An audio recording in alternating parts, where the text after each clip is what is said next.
The winner of the 2024 Crabbo Breaking Barriers in Canada Award goes to The Diary of a Niger Immigrant. Hey darling, are you in for this ride with me? Let's jump in. Okay, hello everyone. Welcome to yet another episode of The Diary of a Niger Immigrant. Today we have a very, very special guest. You know, that's what we do here. We just bring special people in the city of Calgary and even Canada at large, and we just give you their stories. And we find it very, like, a huge privilege that these guests find time in their busy schedules, and they also trust us with their stories, and we do not take it for granted. So today I am honored and I am humbled to introduce or to bring you guys this very special guest, Mr. Lanre Ajayi. Thank you very much. Human being, we're all human beings and we're all doing something good. What you're doing is making impacts and telling stories, from our lived, learned experiences. And I hope and I want to believe that individuals listening, watching, can learn a thing or two. I hope so too. Make impacts in their own unique way. Thank you for that. Mr. Lanre Ajayi, for people who might just be meeting you for the first time on the show, could you please tell us who Mr. Lanre Ajayi is? I'm a change maker. I'm a community advocate, and also I'm a go-getter. And born in Nigeria, moved to Canada 10 years ago. By virtue of my wife, that's why we should move here. These women. So, and then I'm here trying to make a difference in my community, telling stories from our own lived learned experiences. And, because when a lion roars and a dog barks, there's a difference between the two. If a dog is barking there, you won't be moved. But if you hear the lions roar, they won't tell you, you'll run. Right. If you actually seen a lion roar before in real life, the difference is clear.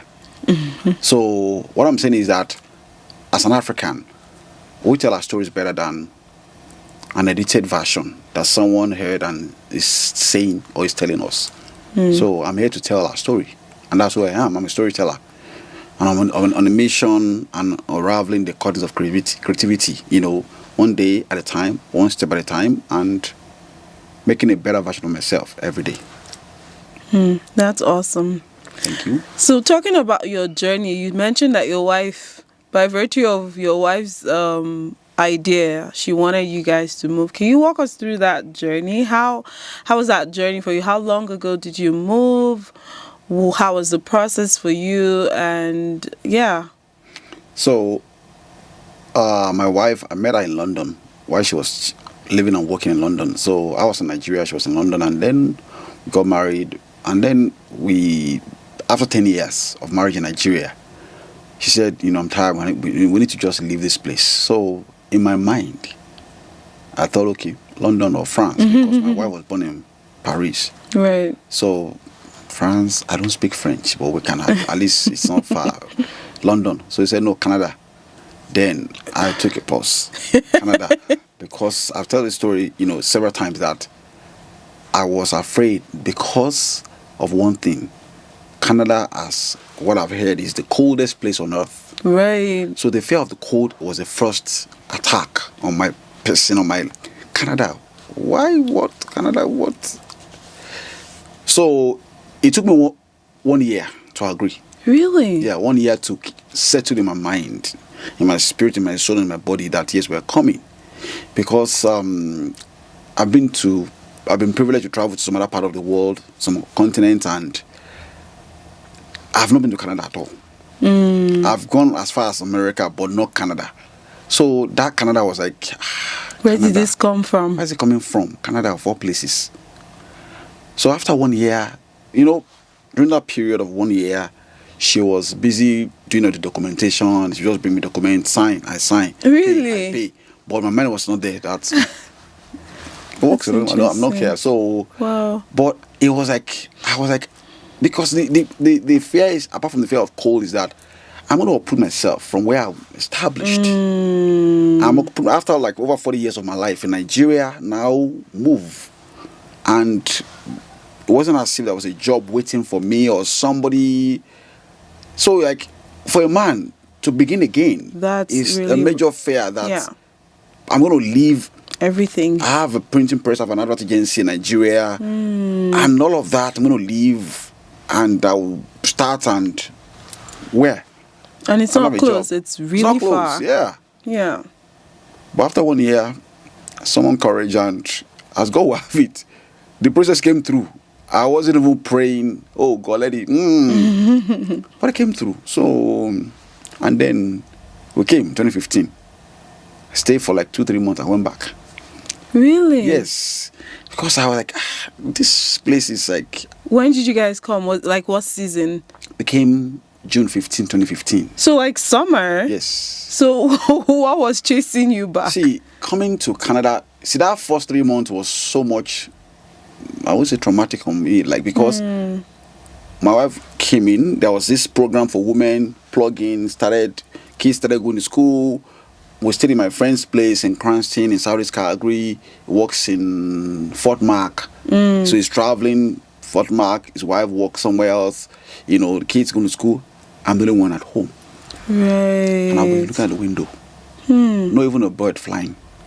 Nothing. No car driving. No bike. Nobody crying, shouting. Ha.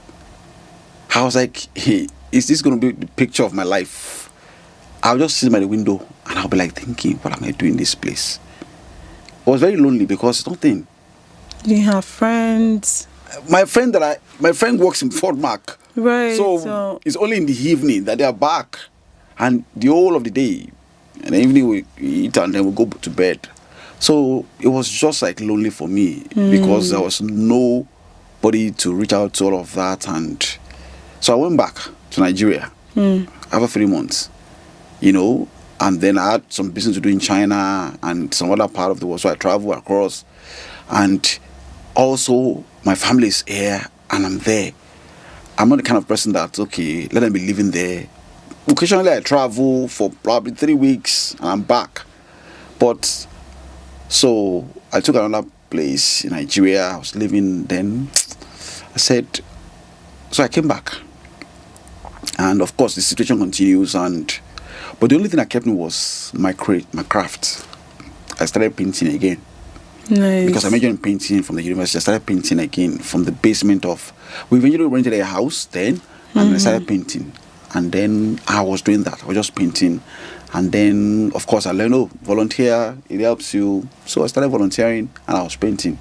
And that was how I was able to get out of those kind of, solitude Feelings. and all of that. I was painting, I was volunteering.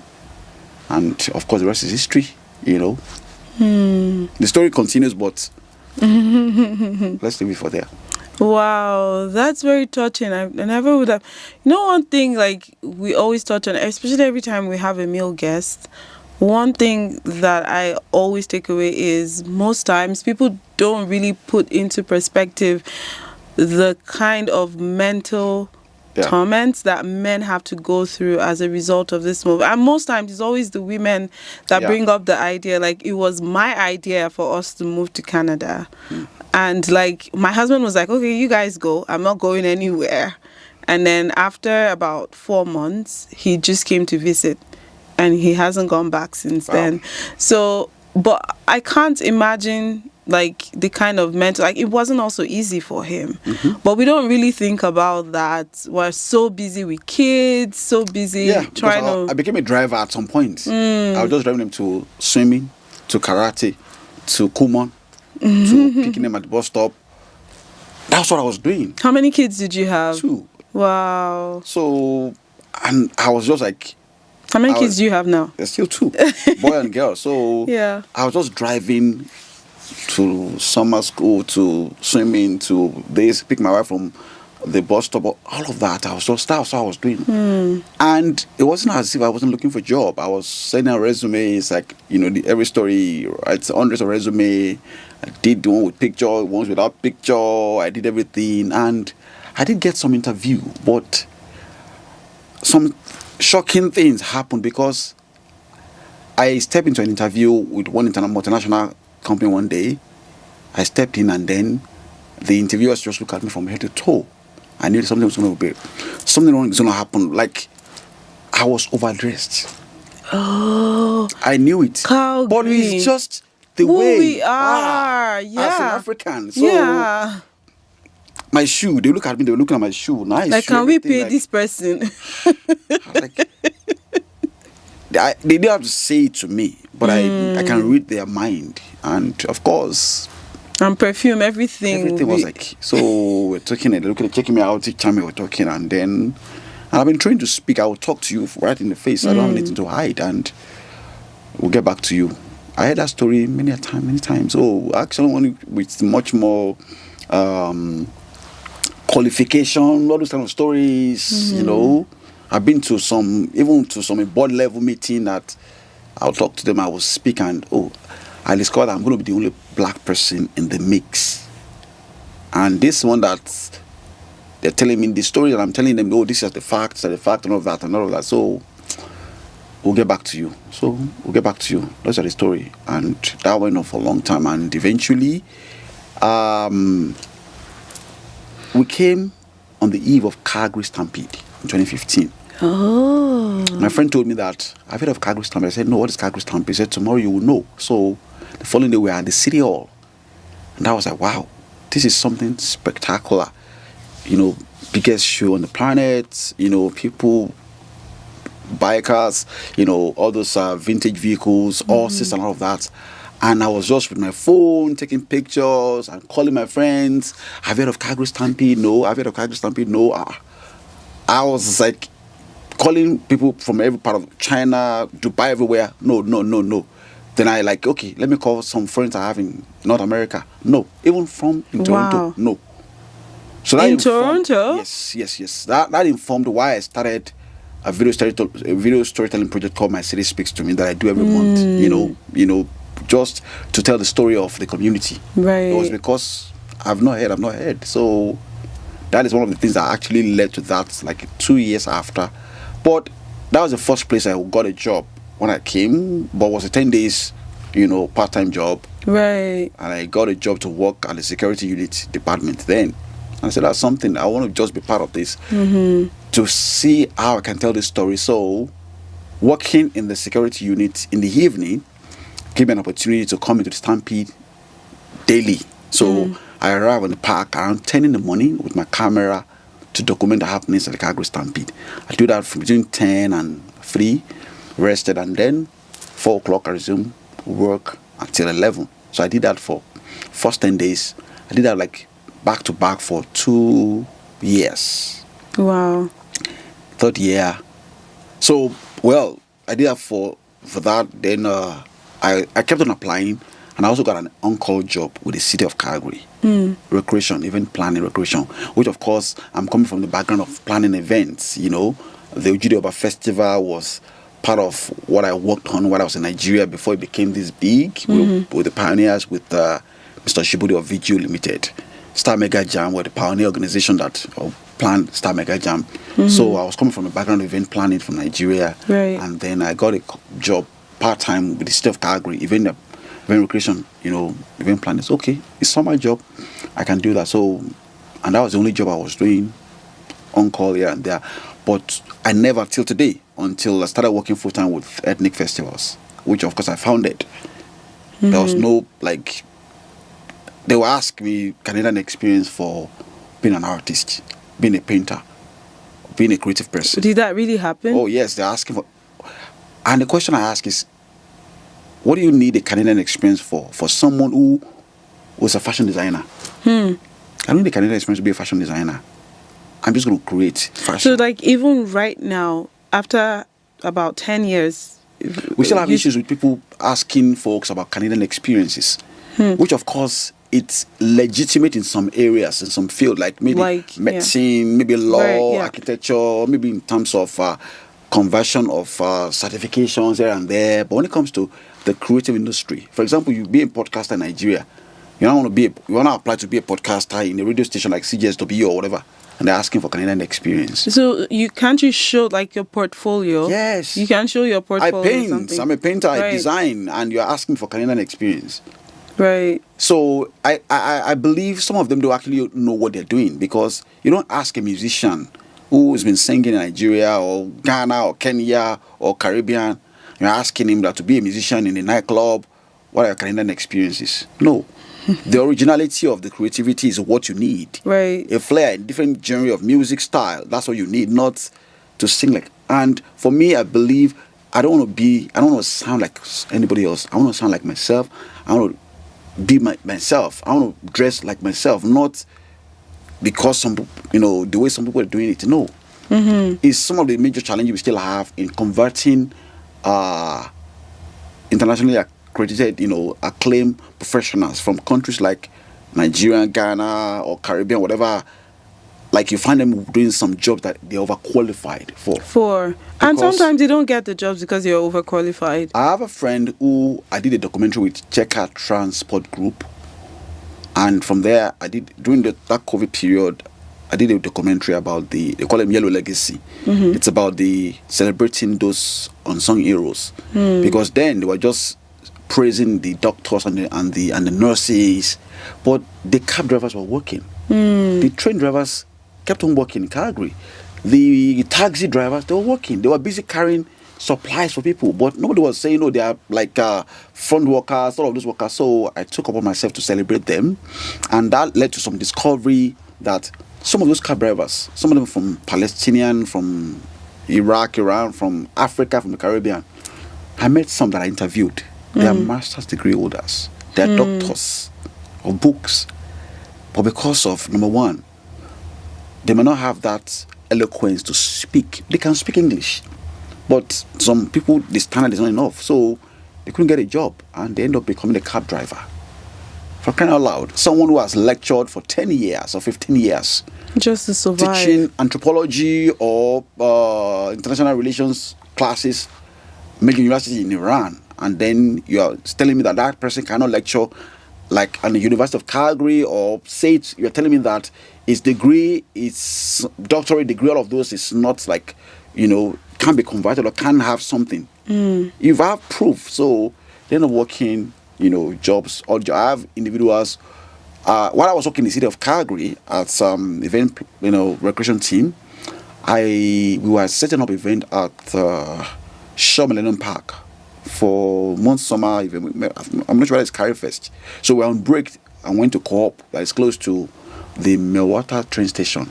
And I met a friend of mine who is a medical doctor working as a security for this medical doctor. Medical doctor. I felt, but I was crying inside. A medical doctor who practiced, who finished, studying medicine in Nigeria, went to Cape Verde to practice for some years, and came to Canada. And he has to do some certification, whatever. And I was saying that the least this guy could do was probably medical lab attendant. Right, yeah. Or nursing staff or assistant in the medical. There's something related. Yes. Yeah. But nothing was available for such an individual like that. And he was working as a security guard in a uniform. Just to survive. I was so said, my brother, now all of that. I didn't understand. Today, he's gone back to school. He's a medical doctor now. He's practicing now in Alberta here. But that shouldn't be that story. We shouldn't be telling that kind of story, because, we're wasting time and wasting resources. Canada is complaining we don't have enough doctors or lawyers or doctors or nurses. But we have qualified individuals who, in their own right, they can deliver. But by just, bringing them within the field of that medical practitioner, working in as medical assistant or lab technician or assistant or whatever, all of that, while they're doing their certification. Not that you're going to give them to just go and practice medicine. They can go through those certifications, but working within the field of medical practitioner, which is important. They can still add value. The thing is, I kind of understand the logic or the sense behind, like, the fact that they have to go through different steps, but at the same time, I'm not sure how we can solve that to ensure that these people do not have to work odd jobs before they are able to get work. Because, like, there's some jobs like being a doctor or being a lawyer. You have, like, you can't easily convert it from Nigeria or from your country. Exams, even being pharmacy, it's the same thing. And I know, I think, if I'm not wrong, the government of Alberta is doing something to mitigate that, in the sense that I know that Professor Meshach Mwamba, who is the head of school, or like CEO of Bow Valley, he's been given that responsibility, along with some individuals, some top, education or individuals in Alberta, to look into that. I think in relation with the Ministry of Multiculturalism, something like that. Been working on that, but of course, processes like that takes time. It takes time. Yeah. So that's I'm like, I don't mind it being that there's a process that you have to go through. The only thing is how long it takes, and like, how do you expect those individuals to cope? Yes. Are there other solutions that you think can be put in place in order to help people like that just come in? Especially like if someone is watching and they're like, I want to move, but I'm scared because I know that I have practiced in my country for over 10 years, for example, and then I have to go and take a pause and have this long, like, I have to go back to school. Are there other, like, if we're trying to give advice to those individuals, and at the same time we're trying to give like solutions to the government, like, or are they even looking for solutions for this kind of situation? Yes, like I said, I know the Ministry of Trade, Immigration and Multiculturalism, they started something, and Dr. Meshach is part of that team working on something. And of course, the process is probably, it won't be like It'll that. take a long time, yeah. That doesn't mean that if you want to come to Canada or want to relocate somewhere else, you shouldn't do that. Number one, you have to believe in yourself and believe in the ability that God has given you, and you don't give up. I know those who are practicing medicine, pharmacy, lawyers now, and I also know individuals who were once a civil engineer in Nigeria, but they're stuck in nursing now. Because they came, they're on I need to start making living, start making money. They come into nursing and they're locked in nursing, and like I'm telling you, 10, 12 years. They can't go back to their profession. Maybe it turned into a passion. Yes, something like that. But and I know individuals who, like, you know what, I don't think I can go on with this. I'm just going to stop. So, it's a journey. It's not going to be smooth or like easy. Like, we came here. There are some struggles that we face. Like, for example, the first car that we got in this city was given to us by, I don't want to mention the tribe. It's one. I don't want to mention the tribe. Nigerian? It's not Nigerian. Okay. But, the guy, we check out the car. We were on Kijiji to look for the car, all of that, and then eventually we got the car, and then I went to go and inspect the car. The guy, promised, this is beautiful, nice, and then we told him we just came like some months ago, and we're looking for a car that can actually, I'll be going back to Nigeria, but I want my wife and my kids to have something that they can move around. All of that is essential for us. Well, the guy said, don't worry, I'm going to bring the car over to you, to your house, blah, blah, blah. He brought the car. We think he was being kind, but it's just been very wicked, because we got the car, and then the following month, we started driving the car. In fact, it was parked in our garage, underground garage then, and then we came back, we're driving the car, only for us to notice that the oil is always like draining. It's only back in Nigeria that I've seen that thing have to top up engine oil. Right. We started topping up engine oil in Canada. And then realized that the car, from the windshield on top, it's all rotten. It's all like rust. Right. The guy painted it with white. So when it was raining, they started chipping off. And we saw that this is not good. We got a car for $1,500 then. One very small car. Eventually, I have to give out the car to Salvation Army as scrap. Oh, wow. Because it wasn't useful for us. So it was a major struggle for us, because we just came. Or what about, we came in, the first apartment we got, within 2 weeks, we landed in court that we are fraudsters. What? And that, because we had no idea of what is called senior home and generic, maybe, apartments. Oh. We're going to get the house, and then the what do you call it, the agent, whatever. We reached out to them and they said we should come up for inspection. Right. My daughter was 3 years old then. Mm-hmm. My wife carried my daughter. I was there, and then we inspected the whole house. Now, the agent who works in the company in Calgary knows better than us. We're just in Canada for just 3-4 months. Right. And then he said, okay, oh, how many people will be living in the house? They asked us, myself, my son, my daughter, my wife. No objection, nothing. That was a senior home. If you're under 18, you're not allowed to stay in this apartment. Nothing of sort was mentioned to us.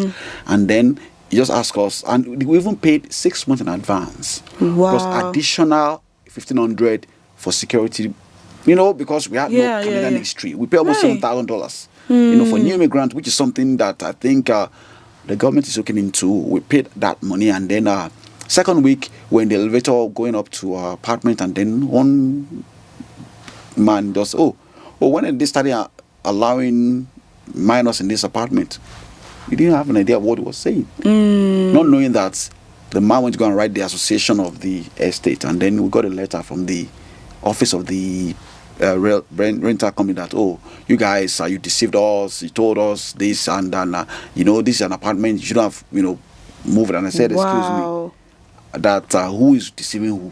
That because of that, you're going to forfeit the money you deposited, and that you continue to pay. You're going to vacate within 2 weeks, and that because that place, we don't have anybody that will be occupying, you continue to pay the rent until we get someone that will occupy. Oh my Real life story. I'm telling you the story of my life. In this Calgary? Yes. 2015, towards September, October. So I said, you know what? If there's nothing that I know that this is like, you want to like swindle us. This is criminal. That you think we are newcomers, you want to take advantage of us. This will not work. So I knew how to write. I knew how to like make contact. So I started looking for lawyers, started looking for radio station, TV station to report that this is not good, this is wrong, this is broad daylight robbery, that you're taking us $7,000 and we're going to pay until you get. So wow, not everybody is Momo, and we're coming from Nigeria. We're not dumb. No, we're not. I not. lectured at the university LBS before I came here, so we're well schooled. My wife is an accountant, so all of that. So, and my friend came back from Fort Mac. I told him, he said, no, they're joking, and that was just like 2 weeks before moving back to Nigeria because I already bought my ticket. It became a major issue. I walked McLeod Trail looking for lawyers office here and there. Eventually we got this immigrant lawyers to support all of that and everything. We started the whole process. They thought we're just going to chicken out. So you know what, we can't just like let $7,000 in 2015. as at 2015. Yes, what? just like that. So we said this is wrong. So while I was in Nigeria, it was very traumatic experience for my wife, and it was a major issue because then she has not done her driver's license. She's like, they have to like go out together to buy groceries, wait for several minutes in the bus stop. There was a day that they were in the bus stop. It was raining heavily. A good Samaritan passed by. I said, oh guys, why you're in the rain? Let me give you a ride. I don't know the person, a woman. Pick up my wife and then my kids, drop them at home. They were around that Cranston then. So we started the issue, and then they wrote this organization. They thought it was a joke. That, okay, blah blah blah. They said, okay, they're going to. I say, let's go to court. Let's see who wins. And in just 4 months of arriving in Canada, a court case. Wow. And it was like, this is not a good sign. Why are we here? Wow. And then we were like, come on, we have our own places in Nigeria, properties in Nigeria, and we're here now. And then so we kept on letter here and there. Then later, when we realized that, this thing, if you go to court, you're going to lose big time. You're going to pay a lot of damages here and there. So they started writing, okay, you know what we'll do? We'll refund you 4 months and the rest. I said, no, you refund us all the money. Everything. But my friend was... You even pay for inconvenience. My friend was Canadian. He said, I'll let you know that I'm a Canadian citizen. We'll go to the length, any length, that will make sure. So they started like compromising. After a while, when they knew that we're going to go to court in about 2 weeks, they now wrote us that, okay, let's set out a call. Let's see how we can work things out and blah, blah, blah. And that, okay, we'll give you this. I said, no, give us our money. In fact, as at that time, some people were asking us, you know what, you're going to pay for damages. Exactly. We're coming from a place whereby for us, it's integrity. We're not even Right. like we have. It's within our right to ask for, because we went through traumatic experiences. Right.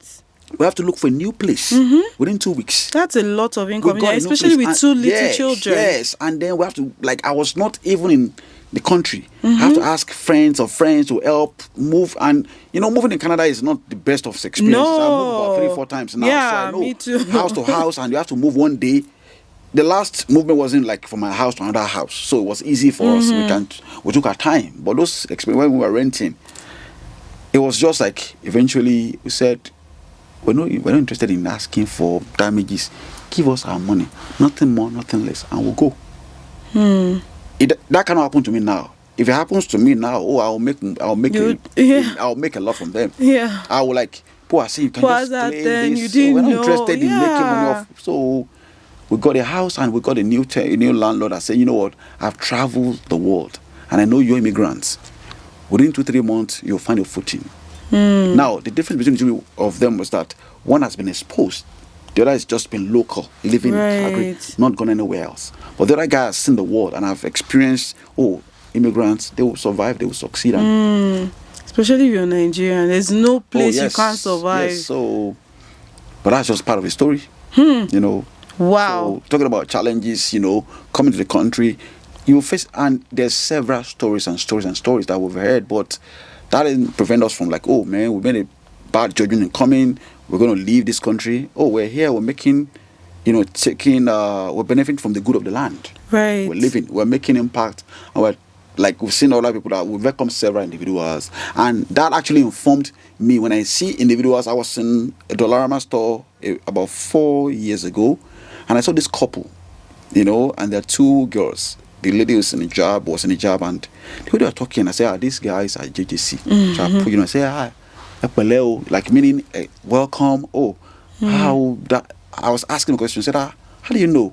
I said, you don't need to tell me. You smell just fresh from the Fresh place. meat. You smell, so I can see it. So I was there for 1 hour, telling them, if you want to buy pepper, here, buy clothes, here, pot, here. Oh, that's really everything. nice. I did everything. I told them everything, and the man still works in oil and gas in Nigeria. She's been going back and forth. We just spoke like some weeks ago. His wife now became like my wife's friends, and That's they awesome. come over to ask That's questions. kind. Yeah. Became a family friend. That's the same thing. beautiful. Someone met me at a mall in Chinook, and he said, "Oh, bros, thank you very much for that day. I got a job. They pay me 6 figures. I can't remember." Said, you met me, you told me about this, and you gave me a reference, blah, blah, blah, blah, blah, and all of that. So it's just the way to be there for others. In life, the roads might not be smooth. There'll always be tunnels, there'll always be bumps here and there. But there's, if you don't give up, every challenge is just a bend, but not the end. So you just you get to this point, move. If you can't go right, go left. And there are individuals, good people. There are still good people in this land, in this world. And there are bad people, good people that will still be there to support, to help you. So if you're watching and you're thinking, I'm going to Nigeria, I'm going to Canada, I'm going to Australia, whatever, how do I survive? Go on YouTube. The countries I've been in this world that I don't know anybody, like China, like Morocco, here and there, or anywhere. I go on YouTube. I just Google things to do in China, where to go in China, what kind of business, and I take off and I'm gone. So there are people who are doing that, and this is part of the story that we're telling people that you don't have to be afraid. You have a family, you have a kin, you have individuals. You might not be related by blood, but you have your own kind. Everywhere in the world, you can rely on them. Just a matter of knowing one person that knows somebody. And absolutely. Yes. I love that, because you mentioned that there was a day your wife was at the bus stop and somebody, like a random person, picked her up and took her home. I love that. The next thing for you, the next steps for you, it was to keep helping people, and you could find somebody at the dollar store, stop them, give them things to do and how to cope and everything, because in this country I find that information is key. Yes. And it was that lack of information that landed you in court, right? So information is key. You have to keep asking questions, and sometimes if it could feel so isolating, you don't know who to ask, you don't know who to fall on. But just finding a random person, a stranger, just stopping and talking to you and asking you and trying to help you out and giving you all the information that you might need. You might not be right now, but like you might need eventually.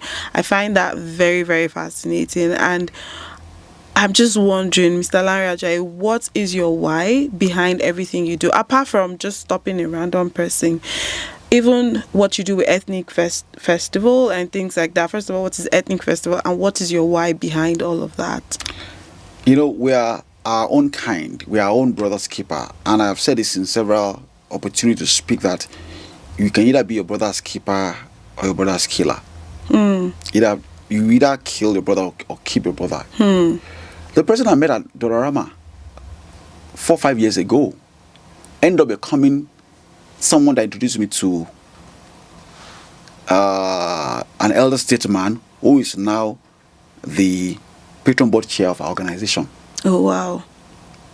This is someone that, you know, not jokes, this is someone that I can say this, that when dignitaries like international, you know, guests, governors in Nigeria, ministers in Nigeria come to Calgary or come to Canada, they go to pay him homage in his house. He's that big of a man. And including politicians within, you know, Alberta or Canada, they go to say hello to him, sir. You know, he's an elder statesman. I got to meet this man. I met this man by virtue of the good work I did. I met someone 4 or 5 years ago at Dollarama working oil and gas. This man is an oil and gas giant in Africa. 4 or 5 years down the line, a minister of petroleum was coming to Calgary, and then his technical advisor was coming before him, who happened to be the friend of this my friend. And I said, oh, I'd like to meet this minister. I said, okay, let's go to the airport. We'll meet this technical advisor, and then he'll introduce you. And then we met the technical advisor at the airport, and then the following day we met the minister. And the minister was so, like, where I went with a special gift to the minister, and I was like, wow, minister, well, thank you for coming. We'd like to come and speak at our event, blah, blah, blah, all of that. And the minister was going to greet this man in his house. And I was part of the entourage, and we met this man. Big house with over like 50 people in that house. In this Calgary? Oh, yes, in this Calgary. Massive house. About 5 garage, you know, on an acreage. Massive. Wow. So I met the man. I was like, wow, this man is in Calgary and I don't know. So I said, sir, I brought this for you. I gave him a gift. He was so happy. He said, oh, young man, that was good. He told me 3 weeks after, he asked me to meet him. And we met at the Fairmont in downtown Calgary. He said, young man, you came to my house that day. Everybody was busy asking for what they can get from me, but you brought me a gift. And I see myself in you. I like you, you know. And ever since then, once the man is in Calgary, Lanre, I'm in Calgary, let's catch up, let's meet. And through him, I met, you know, of course, you know, both of feather flows together. I met the likes of that kind of man. He has been a donor to our organization now. But, you know, one random act of kindness 4 or 5 years ago is now paying off for... there was nowhere in anywhere that I can think or imagine that will happen. And that is the reason why everything we do, everything that I do is basically to, you know, make impact, make a meaning, you know, reproduce myself. Because we're not going to be here forever. Absolutely. So we have to find a way to, like, you know, do things, make impact. And that is what informed what we do at Ethnic Festival Association, which is a non-profit, charity-based art and culture organization. We help tell stories of African and the Caribbean, and we create opportunity for people to have their cultural voices heard. You know, the mission is to make spaces available for these individuals to express themselves, irrespective of how you sound, how you look, where you're from, how you behave. Human beings they have the right to, you know, express themselves, and we know that there's a lot of challenges in terms of, you know, spaces that are available for Africans or Caribbeans or black and indigenous people of colors to give expression to their creativity, their culture, their behaviors, their lifestyle, their fashion, their food, their music. So our platform is doing that. And we're telling that stories and we're using that opportunity we have. And, we started, 2017, after like working with the city of Calgary for like almost 3 years, we were setting up event for Alberta Culture Days in 2017, 2018, we're setting up for Alberta Culture Days. And then we're going to be setting up event at the C Space King Edward building in Madaloop. So when we're done setting up the event and all of that, and then my supervisor then asked us, go check out the buildings. And I went to the building and I was like, wow, this is an eureka moment for me. I've been in this country for 3 years. Nobody told me about C Space. It's an art hub. We have printers, dancers, magazine company, we have graphics design, you have drawing class, you have goldsmith, you have fashion designer, you have everything that building. In this Calgary. Yes. Then I was like, wow, this place exists and nobody told me about this place. So I started going from one floor to another floor, office to offices, asking for business cards and asking them, I would love to be part of what you're doing here. I want to volunteer. I was volunteering with different organizations that has something to do with art. But I said, this is where I should belong. This is where my people are. I should be in this space. So I got business cards from different art organizations and I wrote them emails that I would like to volunteer with any of you that will be willing to have me. So I got a response from someone. I went to a particular art school for people with developmental disabilities. It's called Studio C Collaborative Art Center under the management of what's the name of this organization? Escaped my mind. So I went there and I met the manager there. His name is Colin Menzies. So that was September. In October I went there, and that was when we were having a monthly exhibition for all the artist instructors that teaches art classes. So I was wearing a fashion design of a print, and I was wearing this shoe. It was my own brand. It's called Diamond. Oh, really? You have your own shoe brand? Oh, yeah. I made it in China. What don't you do? Well, I made it in China. So I was wearing this shoe then, and I was wearing a brown designer clothes. And the man asked me questions, and I told him what I do, blah, blah. And I said, before I even finished, he said, can you come and teach us here? We'll pay you. I was going with the mind to volunteer with them. Right. So, can you come and teach us? We'll pay you. Volunteering. How many times have I said it on this podcast? Yeah. That volunteering is a big thing here. That come and teach us here. We'll pay. I said, oh, really? I said, oh, fantastic. Then I was still doing my own core job with City of Calgary, summer or winter, here and there. And I said, okay, can I just send my resume? He said, don't send your resume. I believe you. And that was so I didn't send a resume for that job that I got. Wow. And for the next 3 years, I started teaching people with developmental disabilities. I developed a curriculum that can reach to them because some of them have speech impediments, walk impediment here and there. I was able to understand their needs. I started my classes with Afro music, Wizkid, Burna Boy, Davido. I was dancing. Look at that. It was an accidental occurrence that led to action that we do now every day. So I get to class earlier, like 30 minutes before the student arrives, and I'll be playing maybe Oju Elegba or something or P-Square or all of that. Yeah. And the student will be arriving and they'll just be moving, just be smiling. And that became a ritual. Wow. So every day before we start our classes, we just start with our vibe.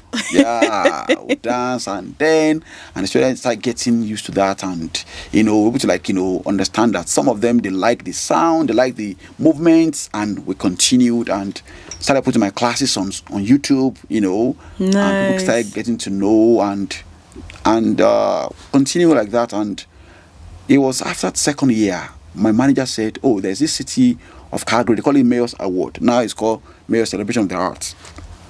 That they want to nominate you for all of that. And I said, oh, okay, you want to nominate me for that? I said, I hope it's not going to cost you money because I didn't tell you that in 2016 also, I actually fell into the hand of a fraudster. Oh. Pretending to be a movie manager that can represent you in films. Really? That was back in 2016. That same year that we escaped from the court. Yes.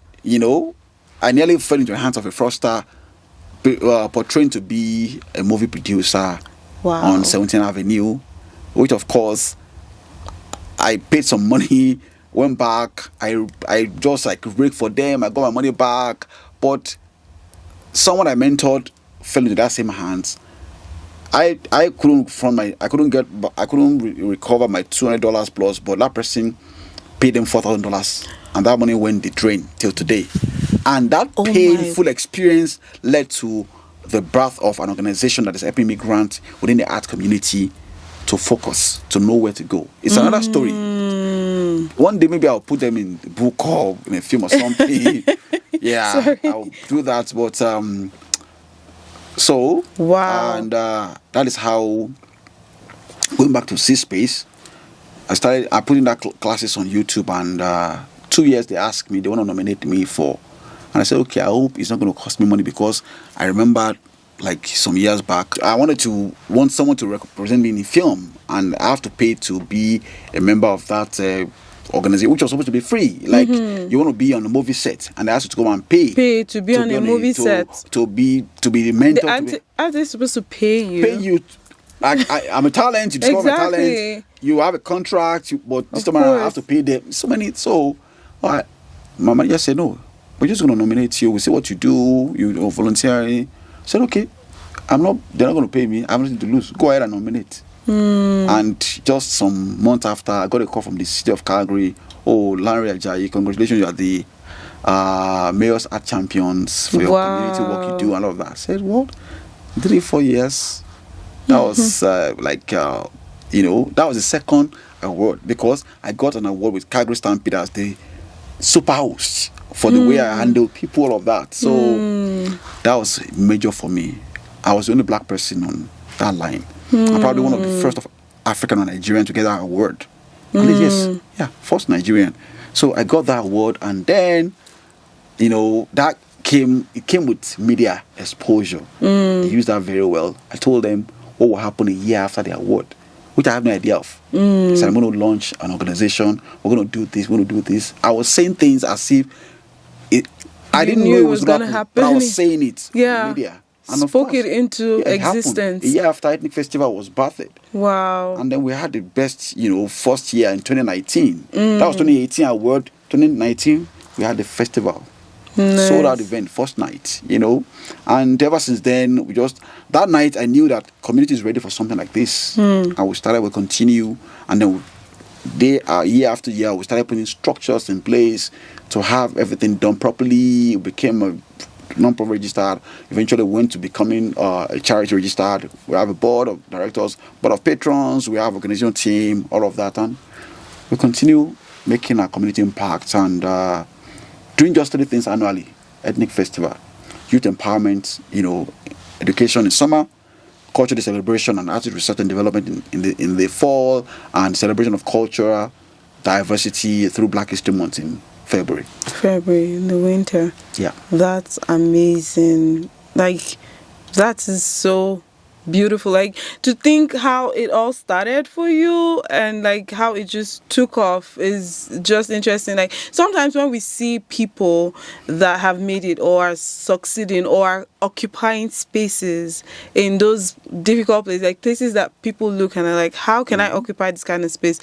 When we see those people, it feels like maybe they probably had smooth sailing. But that's what the Diary of a Nigerian Immigrant is like, to show people that you're not alone. Like, if you're struggling in one way or the other, you're not alone. And it's like everybody goes through this, but you cannot deter. You can't stop. You have to understand what grinding. Your why is and keep grinding, because you don't know when it will take off. You don't know how those little acts of kindness or just little things that you just do along the way, you don't know how it will just go forward and pay forward for one thing or the other, and it could just take you somewhere tomorrow. And I think you're a product of that. Yes, we are not where we want to be, but we're not where we used to be. Absolutely. We're on a journey. We're on a journey. Life is a journey. Life's situation challenge is a journey. So, but I know that we're not where we used to be, even though we're not where we want to be. We are discovering, reinventing, working and trusting God to keep helping us. And then, like, sky's not the limit for us. Oh, God's just throne is the limit. beginning. Oh, Yeah, because sky is big absolutely. enough for everybody to fly. Right. So Yeah. we keep doing what we're doing, and then we keep making impact and supporting and making spaces available for people to have their cultural voices heard. That's amazing. That's so good. That's like nuggets. That is beautiful. And I feel very inspired. How long did it take for you to get that breakthrough that took you to, like, how long were you grinding before you got that breakthrough? Well, Ethnic Festival, we became officially registered in 2021, even though we started 2018, officially registered fully and charity registered fully, and it's been like 7-8 years, almost 8 years now, doing what we're doing. Back in Nigeria, I've been doing something like this. I've been doing events, planning all of that. So, but it's a different crowd, different community, different, stakeholders. But we're in a different environment, and you have to like connect with the right people, know the right individuals, press the right button to know people will believe in you, because we don't create this organization, or what we do is not just for Africans alone, it's for Canadians. Our brand is not built for Africans or Caribbean. Our brand is for Canadians, and that is what showcase it to them. Yeah, Canadians, whether you are black or white or Indian or Asian or African. And that is what explains, during our festival, you see different cultures having a major stake in our participation, indigenous, Asians, all of that, because we're building a global brand. Right. And that is just the way it is. And like I said, we're on a journey. We're still like learning. We're doing things better. We know, okay, how can we do this better? Oh, look at, we did that. What can we do better? How can we improve on the steps? And with the right team, I can take credit. Right team, right individuals that worked with me every day. Oh, yeah, we're going somewhere. That's beautiful. And I can't wait to watch what the next steps and the next level is going to be. And it's also an inspiration to me, because sometimes when I do what I do, or putting out podcasts every time, I'm not getting paid for this. I'm not, but I know what I want to achieve. I know where I was, and without that information and why I know my why. And so this is inspiring, that regardless of who's watching or who's clapping, don't stop.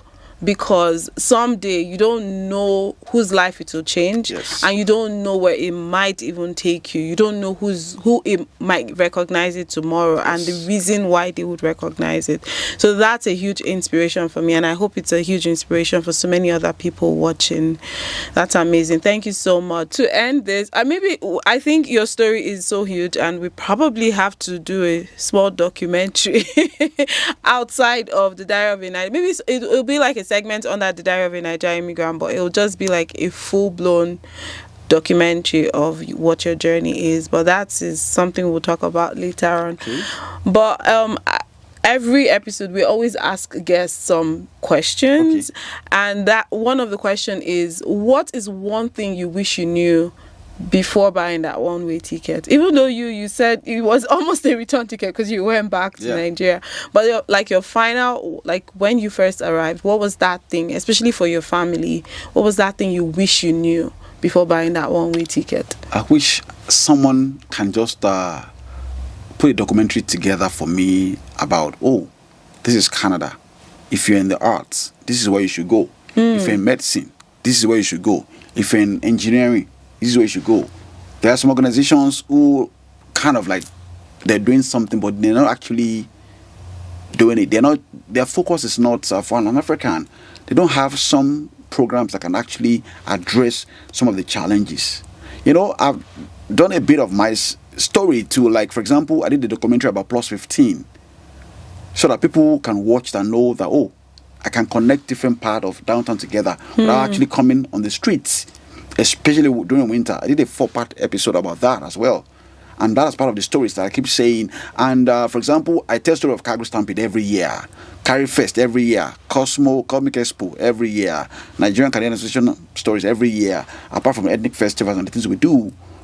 I wish I have someone that can actually, I can play a story of, okay, you're an immigrant and then you are coming into a different organization like this, and then you can break it down to bits and pieces that, okay, if you want to do this, this is where you should go, this is where you should go, so that we don't just keep running into obstacles and all of circles, that. yeah. You know, one of my projects that I mentored started an organization that is focusing on immigrants. It's called Immigrant Council for Arts Innovation. Okay.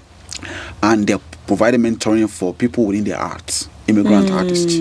Because as an engineer, you have somebody, lawyers and doctors, you have some probably body you have to plug into to do, but for artists or creatives, there's none like that. So it was part of the painful experiences she had with that organization that swindled her, that I met her, and then she saw me on LinkedIn, she reached out to me, and then started mentoring, talking to her.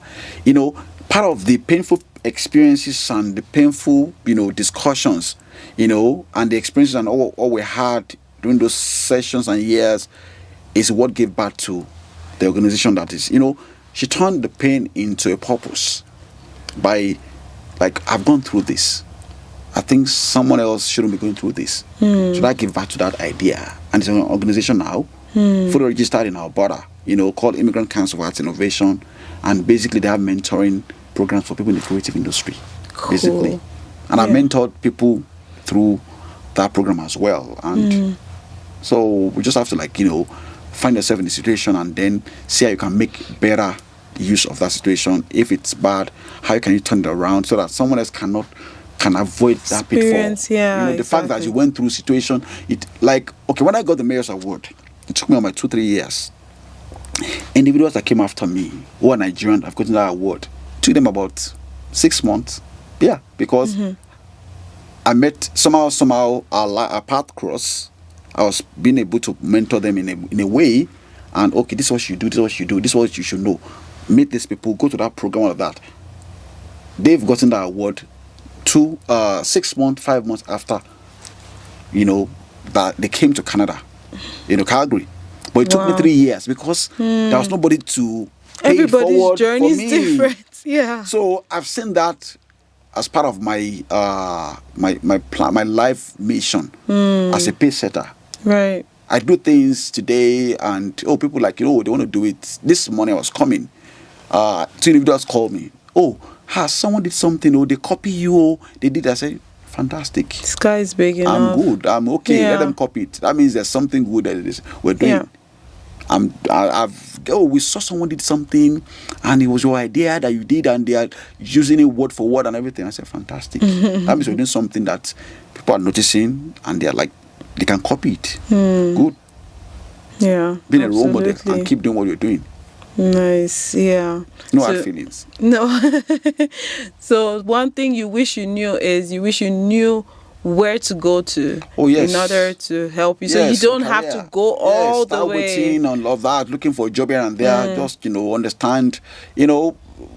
I was running a for-profit organization in Nigeria, but I had no idea of how to run a non-profit. If I'm coming to Calgary and I know that I'm going to do that, I will probably equip myself. Right. But I've been able to, we learn that by mistakes, improve ourselves, and then do something. Beautiful. That's awesome.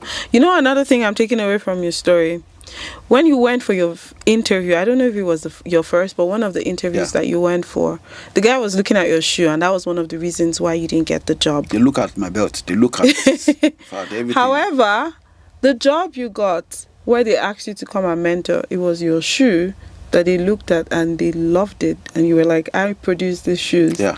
So don't stop wearing good shoes. I love shoes. Yeah, don't stop wearing good shoes. That's one thing I'm taking away. I don't know if you've ever thought about it that way before, but your shoes are taking you somewhere, and don't stop wearing them, and don't stop walking, because the sky is not the limit, like you said. To borrow from Johnny Walker, keep walking. Keep walking. Don't stop. Don't stop. Yeah. Stop. Yeah. So, trivia. Between the winter and the spring, what's your favorite weather? Spring is better. Winter can never be. It's just not. I remember Nigeria every winter. I remember. But you're still busy in the winter. You do your we have ethnic fest in the winter. It's because it's peculiar to Black History Month. And that is why we do that signature event. In 2027, we'll be having our first summer, event, summer mega event. 2027. Yeah. We've been planning.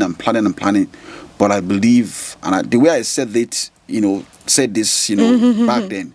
2027, we're going to be having a mega summer program. Yay. 2027. We can't wait. 2027. By God's grace, Diary of a Nigerian Immigrant will be there too. Oh yes, 2027. So we're giving ourselves 2 years to plan. We've been planning, but by God's grace, 2027, we're going to have that event in Calgary.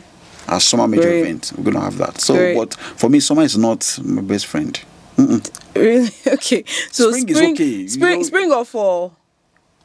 Well, fall is better. But fall, we always, where I live now, there's no, you don't have to pack leaves. So you don't pack leaves, no leaves falling on the way or everything, but it's windy. Right. Yeah, during the fall it's windy, and that's when the leaves start falling. So spring or fall? Spring is better. Spring is okay. It's rainy, it's not hot. It's okay. Yeah. Spring or summer? Summer is better, but summer, the heat in this country is different. Also. Everything is extreme. Yeah. But summer is good. I'll take summer at all time. For above anything, I'll take summer because at least, you're okay. You can dress the way you like. You can wear shorts. You can wear your trad. Walk and go out. You can drive, You're not afraid of visibility or anything. Right. You're not afraid of, you have to lock all the windows, all the doors, all the eyes frozen. So summer or fall? Yeah, summer. Summer, okay. Yeah. So you're a summer baby. What month were you born in? I was born in January. You're a winter baby for crying out loud. I was born in January, but I was born in January in Nigeria. In Nigeria. We'll take that. Okay. So jollof rice or fried rice? Depends on who is cooking it. Yes. You cannot just pick one. There's always a caveat for you. Because jollof rice can be very good and fried rice can be very good. Right. My sister of blessed memory, nobody has cooked fried rice the way she cooked fried rice. Really? Yes. Okay. So it depends on who is cooking it. Okay. Yes. Who cooks your food? I cook. My wife, I cook because I grew up in a family of caterers. So my wife cooks, but she knows that also I'm a cook. So when you're cooking, would you rather cook jollof or fried rice? In fact, I don't do two of that. I don't do two of those. It's my mother cook. Yes. So if your wife is cooking jollof or fried? She cook both. I don't cook. Which would you pick, jollof or fried? Jollof. Jollof rice. Jollof rice. She's cooking. Okay. If she's cooking between jollof rice and efforiro? I'll pick jollof rice. Okay, jollof rice and amala and abula. I'll pick amala. Yes. So amala has won it for you. Yes, I'll pick amala. Yeah. Okay. All right. I guess with that, we've come to the end of this episode. Is there any other thing you want to add for us? You've given us lots of nuggets, but do you have any last words? So, anything not last coming word, up? but this, if someone is watching this and you're in Calgary, this is a unique program that I can say it now. Unless if you know any other organization doing this, let us know. The only program that actually put money back in the hand of the students. I'll explain. It's called Ethnic Learning and Empowerment Program, which basically is an initiative of ethnic festivals. We do art and cultural classes, like fashion design classes, photography classes, film classes, computer graphics, robotics and automation, art and craft, drawing, makeup artistry, indigenous cultural knowledge, and business entrepreneurship. And each of those programs will give tools to learn. Like if you're coming for fashion, you get a sewing machine. For film or photography, you get a digital camera. For makeup artistry, you get a makeup set of 10 brushes and other pastel and the rest of that, and drawing equipment and all of that. And then, provided you don't miss the classes, you take them home after the program. Nice. You take them home. So each student get up to $1,000 worth of equipment by attending this program. Nice. And you only register with $70. Now that registration is nothing compared to what you get, because we just want you to be committed, because where your treasure is your artist. So if you put out $70, even if it's small, you want to my money or my parents pay this, for you to be committed. But the equipment, a sewing machine is more than that. One sewing machine. Yeah, of course. This is the 5th year, season 5. Nice. Some folks said, "Oh, you can't last. You can't what?" It's not. It's actually a way of us giving back, and it's not just for only African. It's for Caribbean, indigenous, Asian, age 12 to 70. To 70. 3 years ago, we had 71-year-old in the class. Wow. Last year, we had father and son, mother and daughter in class. We had 55, 56-year-old in class. And it's always sold out because of the uniqueness of the program. Because after the program, you're now enlisted into a mentorship in the classroom to continue learning from these instructors, because some of them are, not all of them, all of them are locals. They are Calgary professional artists, designer, musician, photographers who own their own studio in Calgary. One of them is Sam Badero. One of them is Dedekia. They have their own studio, and the individual student can continue to learn from them beyond the classroom. Beautiful. So if you know anybody age 12 and above, the youth and adults, they can come for this program, and it's just an opportunity for you to learn. And Do they need any documentation or something to be able to? Because some educational, you can't. This is Diary of a Niger immigrants and immigrants. Some people they don't have a work permit, for example. We don't ask for any documentation as long as you're in Calgary and you have 12 years and above.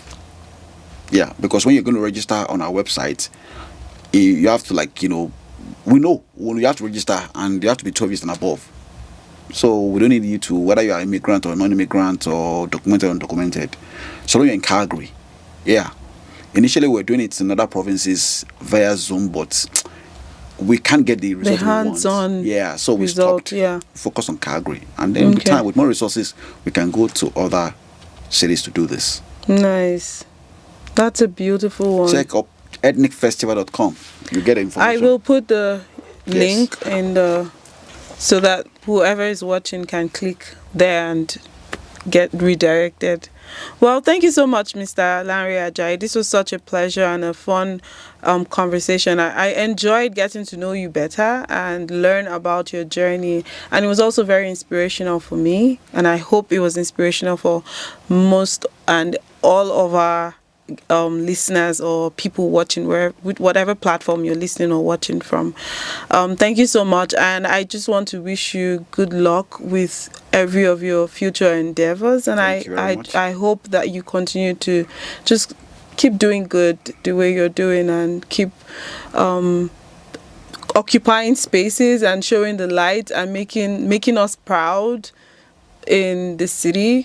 We see what you're doing and how much you do it and how much of your heart goes into it. And you're one of the people that we are proud of. Thank you so much. From Niger to the world. Yes. We know they carry last. We know they carry last. Thank you so much, guys, for watching. This was so nice. If you watch this extent, why haven't you subscribed?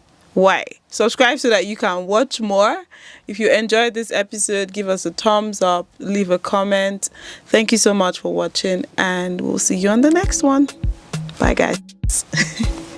The Diary of a Niger Immigrant was proudly brought to you through Onyi's Lens. If you like this episode, then you should check out our other episodes. Don't forget to like, share, subscribe, and leave a comment on whose journey you would like to hear about next on the Diary of a Niger Immigrant. And until next time, I remain Onyi Ekenelbi. Bye now, friends.